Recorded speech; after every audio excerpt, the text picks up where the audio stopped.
Malam itu, klinik kecil di pinggir kota Ngawi tampak lebih lengang dari biasanya. Lampu ruang jaga memantulkan bayangan panjang yang jatuh di lantai bercat kusam. Di sudut ruangan, Suhar sedang memeriksa catatan kendaraan ambulans yang akan ia pakai malam itu. Panggilan dari sebuah desa terpencil baru saja masuk, mendesak dan terdengar sedikit panik. Meski tidak jelas apa yang sebenarnya terjadi di sana, Suhar menatap jendela yang berkabut. Ia bukan tipe orang yang mudah gelisah, tetapi malam itu udara terasa berbeda, lebih berat, seperti mengisyaratkan bahwa perjalanan yang akan ditempuh bukan perjalanan biasa. Dimas, rekan penjaga klinik malam itu, menghampiri sambil membawa termoskopi. Ia menepuk bahu Suhar pelan, mencoba mencairkan suasana yang mendadak menjadi dingin. "Her, kamu yakin bisa jalan sendiri?" Jalur menuju desa itu sering membingungkan. Kalau sudah lewat tengah malam, katanya. Suhar tersenyum tipis. "Sudah sering lewat sana, Mas. Tenang saja, paling cuma kabut." Dimas mengangguk. Meskipun rautnya tidak benar-benar menunjukkan kelegaan, ada sesuatu dalam sikapnya yang membuatnya terlihat ragu. Seperti ingin mengatakan lebih banyak, tetapi menahan diri karena tidak ingin menambah kecemasan. Ia hanya menambahkan, "Kalau ada apa-apa, langsung kabari. Jangan paksakan jalan kalau suasananya tidak enak." Suhar mengangguk sambil menutup kap mesin ambulans yang tadi ia cek. Mobil itu tampak siap, meskipun suara mesinnya sejak sore sedikit lebih berat dari biasanya. Namun Suhar bukan tipe yang terlalu memikirkan hal kecil. Baginya, tugas adalah tugas, dan malam itu ia harus berangkat. Saat ambulans melaju keluar dari area klinik, jalanan kota mulai memudar, diganti pepohonan tinggi yang berdiri di kiri kanan. Lampu jalan makin jarang, dan kabut tipis mulai turun, menempel di kaca depan. Di radio, petunjuk dari desa terdengar putus-putus, seolah sinyal enggan menjangkau rute itu. Suhar mencoba mengatur napas. Ia tahu jalan menuju hutan Ngawi tidak pernah ramah di malam hari, tetapi ia belum pernah mengalami sesuatu yang benar-benar aneh. Meski begitu, beberapa cerita dari warga setempat kembali terlintas di kepalanya, cerita tentang jalan yang berubah arah, suara yang memanggil tanpa wujud, dan pengendara yang merasa diputer-puter pada jalur yang sama. Namun, ia mengusirnya cepat-cepat. Tugas tetap tugas. Di sebuah pertigaan kecil yang tampak lebih gelap dari seharusnya, ambulans melambat. Kabut menebal seolah sengaja berkumpul, membuat garis jalan memudar. GPS di dashboard bergetar sebentar, lalu layarnya berputar tanpa arah yang pasti. Suhar mengetuknya pelan, berharap itu hanya gangguan sesaat. "Jangan bikin repot dong," gumamnya setengah jengkel. Tiba-tiba suara Dimas masuk lewat radio. Samar tapi jelas cukup untuk terdengar. "Her, hati, halur. Itu kadang berubah." Suhar menoleh sekilas ke radio yang kini kembali berdesis. Suaranya hilang, digantikan dengungan pendek. Ketika ia kembali fokus ke depan, kabut makin tebal. Seperti selimut putih yang menelan cahaya lampu, ambulans melaju perlahan, menembus kabut yang semakin menutup pandangan. Pohon-pohon di sepanjang jalan tampak seperti bayangan besar yang mengintai dari kegelapan. Sesuatu di jalanan malam itu terasa ganjil. Meski tidak ada yang benar-benar terjadi, belum ada hal aneh yang terlihat. Namun, hawa malam itu mengisyaratkan perjalanan Suhar baru saja dimulai. Dan tanpa ia sadari, langkah pertama menuju kejadian yang tidak akan pernah ia lupakan telah berlangsung ketika ambulans masuk lebih dalam ke jalur menuju hutan Ngawi. Kabut semakin menebal seiring ambulans melaju masuk lebih dalam menuju wilayah hutan. Apa yang awalnya hanya selapis tipis, kini berubah menjadi dinding putih yang membuat jarak pandang menyusut drastis. Lampu depan ambulans bekerja keras menembusnya, namun sinarnya terpental, seperti cahaya yang menabrak tembok halus. Di dalam kabut itu, jalan tampak seperti garis samar yang sewaktu-waktu bisa menghilang begitu saja. Suhar menggenggam setir sedikit lebih kencang. Nafasnya terlihat pelan di udara dingin yang merembes melalui celah ventilasi. Ia mencoba menenangkan diri, meyakini bahwa ini hanya keadaan cuaca yang buruk, bukan sesuatu yang perlu ditakuti. Di saat seperti ini, ia teringat pesan Dimas yang masih menggema di kepalanya. Jalur itu kadang berubah. Suhar menganggapnya sebagai kekhawatiran berlebihan, namun rasa risau kecil mulai merayap di pikirannya. Ambulans melambat ketika garis tengah jalan menghilang sepenuhnya, digantikan hamparan putih yang mengambang diam. Pepohonan di sisi kanan dan kiri tak lagi jelas bentuknya, hanya siluet tinggi yang seolah berpindah setiap kali mobil bergoyang sedikit. Ada momen ketika Suhar merasa pepohonan itu lebih dekat dibanding sebelumnya, seolah merapat dayam-dayam tanpa suara. Ia mengedipkan mata beberapa kali, memastikan tidak salah lihat. Mungkin hanya efek kabut, ujarnya pelan. Meski nada suaranya tak tegas sebelumnya, GPS di dashboard kembali berputar-putar. Kompas digitalnya melambat-lambat, seolah tidak bisa menentukan arah. Panah penunjuk rute tak lagi menunjukkan jalur lurus, melainkan berputar dalam lingkaran kecil. Suhar mengetuk layarnya sekali lagi, tapi tak ada perubahan. Ia menekan tombol komunikasi, berharap bisa menjangkau klinik. Dimas, kamu dengar? Posisi sinyal kacau. Bisa bantu cek ulang arah? Tidak ada jawaban, hanya suara statis pendek yang muncul, lalu hilang lagi. Di luar, kabut bergerak perlahan seperti hidup, mengalir melewati kap mobil dan memanjang ke belakang.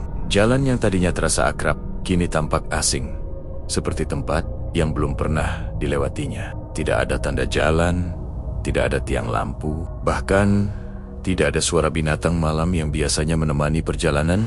Di daerah hutan, ambulans menapaki tikungan kecil yang tampaknya muncul mendadak. Suhar mengerutkan kening. Ia yakin jalur itu sebelumnya lurus. Ia berhenti sejenak di tepi jalan, mencoba mengingat peta di kepalanya.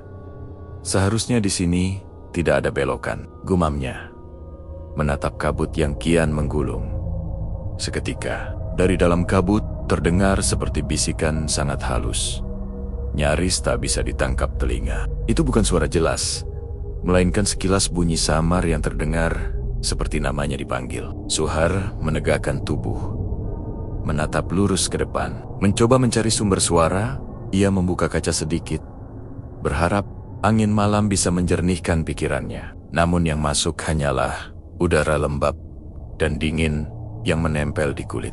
Tidak ada siapapun di luar, hanya kabut dan siluet pepohonan. Saya pasti salah dengar, ucapnya pelan, berusaha menutup rasa tidak nyaman yang mulai tumbuh. Ambulans kembali bergerak, namun tak lama kemudian ia merasa melewati tempat yang sama. Pohon besar dengan cabang patah di sisi kanan, batu datar di kiri, dan belokan landai yang terlihat seperti tersebut semuanya muncul lagi, seolah ia berputar dalam lingkaran yang tidak ia sadari. Suhar menelan ludah. Tidak mungkin ini tempat yang sama. Untuk memastikan, ia memperlambat kendaraan dan memperhatikan tanda-tanda sekitar. Ketika pohon besar itu muncul lagi, kali ini lebih jelas. Rasa merinding mulai menjalari tubuhnya. Ia sadar bukan jalan yang berubah, melainkan dirinya yang seperti diarahkan kembali ke titik yang sama. Namun sebelum ia sempat berpikir lebih jauh, sesuatu muncul perlahan. Di tengah kabut, sebuah bayangan kecil berdiri diam, seperti menunggu. Bentuknya samar, tetapi tampak seperti sosok perempuan dengan kebaya lusuh, berdiri memunggungi cahaya ambulans. Suhar mengerem perlahan, memandang lewat kaca depan tanpa berkedip. Kabut terbelah tipis, dan sosok itu masih di sana.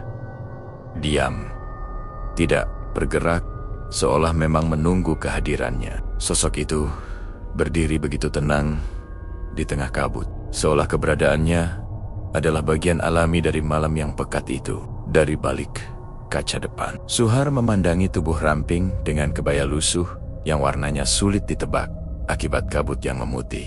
Rambutnya terurai sampai hampir menyentuh pinggang, sedikit menutupi wajahnya yang menunduk.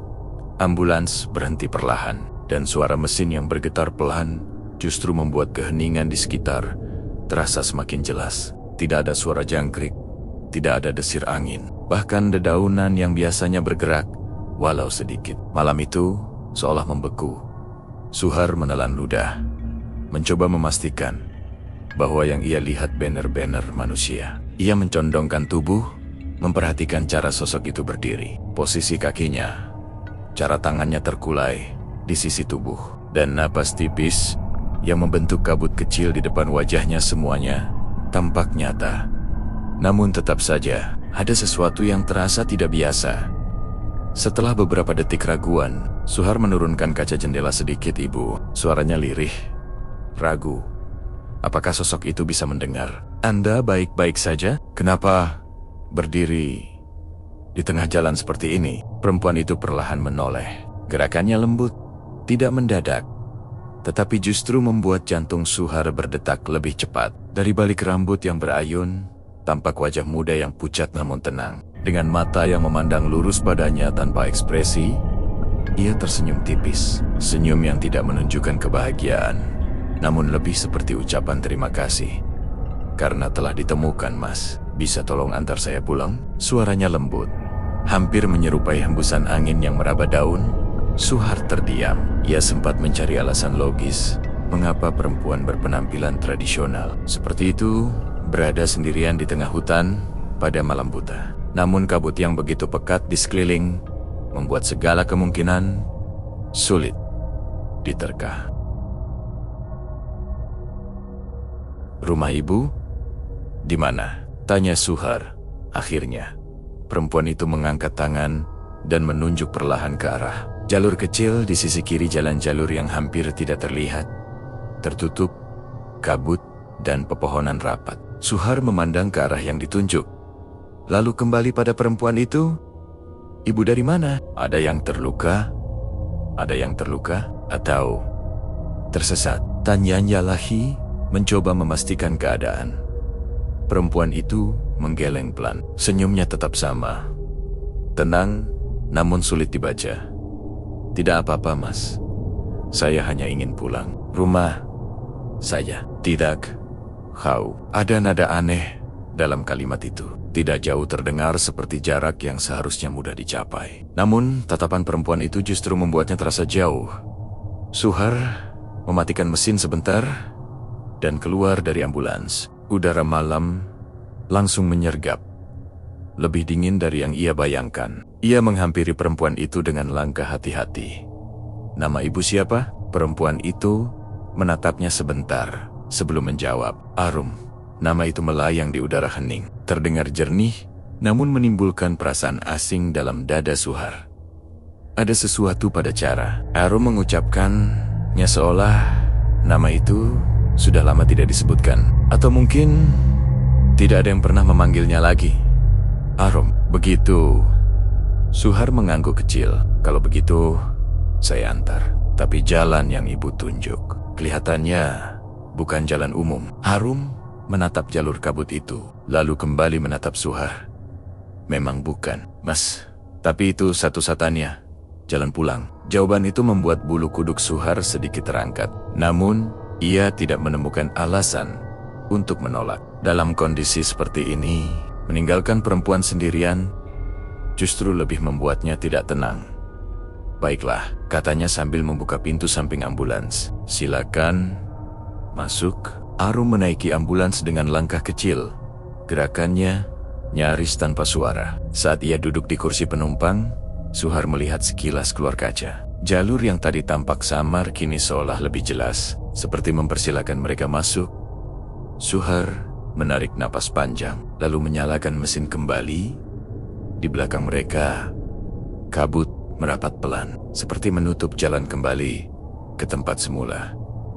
Dan di dalam ambulans, Arum duduk diam sambil menatap lurus ke depan. Senyumnya tetap sama tenang, lembut, namun menyimpan sesuatu yang tidak mudah ditebak. Ambulans bergerak perlahan mengikuti jalur sempit yang ditunjuk Arum. Semakin jauh mereka masuk, semakin rapat pepohonan di kiri kanan. Jalan itu terasa seperti lorong panjang yang tercipta bukan oleh pembangunan manusia, tetapi oleh waktu dan alam Ia membiarkan tanahnya terinjak seperlunya saja. Roda ambulans sesekali melewati gundukan tanah dan akar pepohonan. Namun anehnya, suara gesekan tetap terdengar pelan. Seolah hutan itu sendiri tidak ingin mengganggu perjalanan mereka. Kabut akhirnya mulai menipis, meski hanya sedikit. Dari balik kegelapan di depan, terlihat beberapa titik cahaya redup, berpendar seperti lampu rumah tua yang sudah lama tidak diperbaiki. Suhar memicingkan mata untuk memastikan apa yang ia lihat bukan ilusi. Setelah beberapa meter lagi, bentuk bangunan mulai tampak. Rumah-rumah kayu sederhana, berdiri berjajar tidak rapi, seolah waktu sudah lama meninggalkan tempat itu. Ini desa apa, Bu? Suhar bertanya tanpa mengalihkan pandangannya dari arah depan. Arum tidak langsung menjawab. Tatapannya justru tertuju pada salah satu rumah di ujung kiri. Wajahnya terlihat sendu. Desa saya, Mas, ucapnya lirih. Sudah dekat. Suhar mengangguk. Meski hatinya bergejolak, ia tidak pernah mendengar ada pemukiman di jalur ini. Bahkan peta rute ambulans tidak pernah menunjukkan adanya desa di bagian tengah hutan. Namun, lampu-lampu itu nyata. Rama-rama itu nyata. Dan jalan kecil yang mereka lewati jelas tidak tercipta secara kebetulan. Ambulans berhenti di depan rumah yang berbeda dari lainnya, lebih tua, dengan dinding kayu yang menghitam seperti sering diselimuti lembab. Di depan rumah itu, seorang laki-laki tua duduk di kursi bambu, memegang lentera kecil yang temaram. Rambutnya memutih dan wajahnya penuh garis. Namun matanya tampak waspada. Ketika ambulans berhenti, laki-laki itu berdiri perlahan. Tatapannya langsung tertuju pada Suhar, lalu bergeser pada Arum yang duduk diam di kursi penumpang. Suhar menurunkan kaca jendela. "Pak, permisi, saya mengantar." Laki-laki itu mengangkat tangan pelan, menghentikan ucapan Suhar tanpa nada keras. "Saya tahu, Mas. Silakan turun dulu." Suhar keluar dari mobil dengan langkah hati-hati. Udara di desa itu terasa lebih dingin, lebih sunyi. Laki-laki tua itu berjalan mendekat sambil membawa lentera yang bergoyang pelan. "Nama saya Agung," katanya perlahan. "Mas datang dari jalur mana?" "Saya mengikuti jalan yang ditunjuk ibu ini, Pak." Suhar menunjuk ke dalam ambulans. Pak Agung menatap Arum lama sekali. Tatapannya bukan terkejut, bukan pula takut, lebih seperti seseorang yang sedang berusaha memastikan kenangan lamanya. Ia mengambil napas panjang sebelum berkata, "Mas, tadi Arum yang menuntun jalan?" "Betul, Pak," jawab Suhar. "Beliau bilang rumahnya di sini." Pak Agung menundukkan kepala sebentar, seolah menahan sesuatu. Ketika ia mengangkat wajahnya lagi, terlihat ekspresi yang sulit didefinisikan antara rindu, lega, dan sedih. "Mas Suhar," ucapnya pelan. Suaranya bergetar halus. "Desa ini sudah lama tidak ditinggali warga. Tidak ada yang tinggal di sini sekarang." Suhar mengerutkan kening. Tatapannya beralih cepat pada Arum di kursi penumpang. Perempuan itu tetap duduk dengan tenang, senyumnya tipis, tatapannya lembut. "Tapi Arum ada di sini, Pak," Suhar berkata. Kebingungan mulai merayap. Dia meminta diantar pulang. Pak Agung memejamkan mata sebentar, seperti mengumpulkan keberanian untuk mengatakan sesuatu yang telah dipendam lama. "Arum memang pernah tinggal di sini," katanya. "Tapi itu sudah lama sekali." Suhar merasakan hawa dingin merayap naik ke punggungnya. Pak Agung melangkah mendekat. "Mas, Arum tidak seharusnya muncul lagi di jalan itu. Kalau dia menuntun Mas ke sini, berarti Mas sedang dijaga. Atau mungkin sedang diperingatkan." Kata-kata itu bergema pelan dalam udara malam yang kian sunyi. Suhar menoleh ke arah ambulans, dan untuk pertama kalinya sejak masuk ke desa itu, ia melihat kursi penumpang yang sebelumnya diduduki Arum kini kosong. Kursi penumpang itu kosong. Tidak ada kain kebaya lusuh, tidak ada helai rambut panjang, bahkan tidak ada jejak yang menunjukkan bahwa seseorang pernah duduk di sana beberapa detik sebelumnya. Pintu ambulans yang semula tertutup kini sedikit terbuka, seolah disentuh tangan lembut yang tidak ingin menimbulkan suara. Suhar terpaku, menatap kursi itu cukup lama, sampai hawa dingin dari dalam kendaraan terasa menusuk kulitnya. Rasanya sulit meyakinkan diri bahwa ia tidak berhalusinasi. Arum ada di sana. Ia berbicara, tersenyum, bahkan menunjukkan jalan. Semuanya terasa nyata, bahkan terlalu nyata untuk disangkal, Pak. Barusan Arum duduk di sana. Suara Suhar bergetar. Meski ia berusaha tetap tenang, saya mengantar beliau sampai sini. Beliau bicara dengan saya. Itu benar terjadi. Pak Agung tidak menjawab langsung. Ia mendekati ambulans, menatap bagian dalamnya dengan pandangan dalam yang sulit dibaca. Lentera di tangannya memunculkan cahaya temaram, membuat bayangan di dalam mobil tampak lebih hidup dan bergerak pelan mengikuti gemetar cahaya. "Mas Suhar," ucap Pak Agung akhirnya, suaranya rendah. "Kalau Mas melihat Arum, berarti Mas diberi izin. Tidak semua orang bisa melihatnya." Suhar menelan ludah, dadanya terasa sesak oleh kebingungan. "Diberi izin? Maksudnya bagaimana, Pak? Arum itu sebenarnya siapa?" Pak Agung menarik napas panjang. "Arum dulu gadis desa ini. Dia tinggal bersama keluarganya di rumah yang sekarang sudah tinggal rangka. Ia dikenal baik oleh semua warga. Tapi suatu hari, saat kabut turun sangat tebal, dia tersesat di jalur yang sama dengan tempat Mas menemukannya." Tatapan Suhar membesar pelan. Tersesat. Pak Agung mengangguk lirih. Sejak malam itu, tidak ada yang melihat Arum kembali. Warga sempat mencarinya berhari-hari, tapi hutan ini tidak pernah benar-benar menunjukkan arah bagi orang yang dicari. Ada yang bilang, hutan menjaga siapa saja yang sudah masuk terlalu dalam. Hening kembali memenuhi udara. Namun kali ini terasa lebih berat. Cahaya lentera Pak Agung bergoyang pelan, menciptakan lingkaran cahaya kecil yang seolah menjaga mereka agar tidak tenggelam dalam gelap. Suhar memandang ke jalan sempit yang tadi mereka lalui. Kabut yang baru saja menipis mulai merayap kembali, menutup jalur itu perlahan, seperti tirai yang hendak dikembalikan pada posisi semula, Pak. Suhar berkata. Suaranya semakin cemas. "Kalau beliau sudah lama hilang, bagaimana bisa tadi beliau menuntun saya?" Pak Agung memandangnya penuh perhatian. "Di hutan ini, Mas, kadang sesuatu tidak sepenuhnya hilang. Kadang hadir untuk menunjukkan jalan. Namun, bukan selalu jalan pulang untuk dirinya, melainkan untuk orang yang sedang tersesat." Kata-kata itu menggantung di antara mereka. Sebuah penjelasan yang tidak sepenuhnya masuk akal, namun Suhar merasakannya benar. Ia teringat bagaimana GPS berputar, jalan berubah, dan kabut seolah menutup arah yang benar. Tanpa Arum, ia mungkin masih berputar-putar tanpa tujuan. Atau mungkin lebih buruk dari itu, Mas Suhar? Lanjut Pak Agung. "Kalau tadi Arum membawa Mas ke sini, berarti Mas hampir masuk terlalu jauh ke dalam hutan. Tempat di mana orang bisa berjalan lama, tapi tidak pernah sampai." Suhar memandang kabut yang mengalir seperti air dingin di antara pepohonan. Kata "tidak pernah" sampai membuat tengkuknya meremang. Ia membayangkan dirinya menyetir tanpa arah.